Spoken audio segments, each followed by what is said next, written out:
મિલનભાઈ, શું તમને લાગતું હતું કે આ પીપીએફ રિમૂવ થયા પછી આવી ગ્લોસ આવશે? કંપનીમાં મને એકચ્યુઅલી એવું કીધું કે તમારે ભાઈ આખી ગાડી રિક્વેન્ટમાં મોકલવી જોઈએ.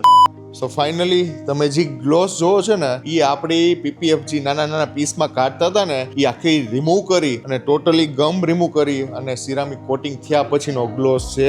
આપણા કાર ઓનર મિલનભાઈ, ખાસ એવા મારા ફ્રેન્ડ છે, એની કાર છે, આપણી જોડે છે. મિલનભાઈ, શું તમને લાગતું હતું કે આ પીપીએફ રિમૂવ થયા પછી આવી ગ્લોસ આવશે? ફર્સ્ટ ઓફ ઓલ કે ભાઈ મેં આ એક્સપેક્ટ જ નહોતું કર્યું કે ભાઈ મારી ગાડી જે શોરૂમ કન્ડિશનમાં થઈને આવશે એ મેં એક્સપેક્ટ જ નહોતું કર્યું. સિરિયસલી જીગરભાઈ, ઇવન આપણે બે તો જૂના ફ્રેન્ડ છીએ, બરોબર. ઇવન મેં આ ગાડીમાં થોડુંક પીપીએફમાં રફનેસ જોયું, આ જે ગમ જોયું ને તો મેં કીધું કંપનીમાં મેં બતાવ્યું. કંપનીમાં મને એકચ્યુઅલી એવું કીધું કે તમારે ભાઈ આખી ગાડી રિક્વેન્ટમાં મોકલવી જોશે. એટલે મેં પછી કાંઈ બીજું કાંઈ વિચાર જ ના કર્યો. મેં તો સીધો જીગરભાઈને ફોન કર્યો, કીધું ભાઈ આ કન્ડિશનમાં છે, આ છે. એના એક જ શબ્દો હતા કે ભાઈ તું ગાડી મૂકી જા, ખાલી મને તું ટાઈમ દેજે, તારી ગાડી હું નવી કરી દઈશ. અને ઇવન મેં એ બી કીધું હતું કે ભાઈ હવે આમાં મને કંપનીએ ફૂલ રિપેન્ટ કીધું છે તો તું જોઈ લે તારી રીતે કે ભાઈ તારે કેટલા પાર્ટ્સ રિપેન્ટ કરવા પડે, કેમ કરવું પડે, તું તમારી રીતે તમે નક્કી કરીને મને ગાડી તમે કરી દો. પણ થેન્ક યુ જીગરભાઈ ફર્સ્ટ ઓફ ઓલ એના માટે કે ભાઈ તમે ઇવન મારે ફ્રન્ટ ને રિયર બમ્પર રિપેન્ટમાં ગયા, આખી ગાડી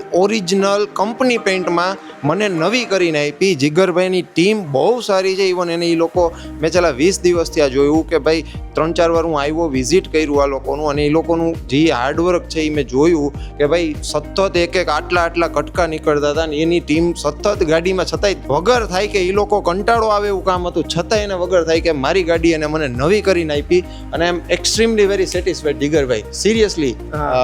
ગાડીની કન્ડિશન અમે જ્યારે જોઈને ત્યારે બી અમે મિલનભાઈને એક જ વસ્તુ કીધી હતી કે કારના ઘણા બધા પાર્ટ રિપેન્ટ કરવા પડશે, કારણ કે અમને જોઈને લાગતું નહોતું કે આ કન્ડિશનમાં કોઈ ગ્લુ કે પેન્ટ ડેમેજ નહીં થયું હોય. પણ લકીલી હા, એ ઓરિજિનલ પેન્ટ સેફ હતો, એનો ક્લિયર કોટ સેફ હતો. આપણે બધી પ્રોસેસ કર્યા પછી આખું સિરામિક કોટિંગ કર્યું છે અને કોટિંગનો ફાઇનલ શોટ તમે જોઈ શકો છો.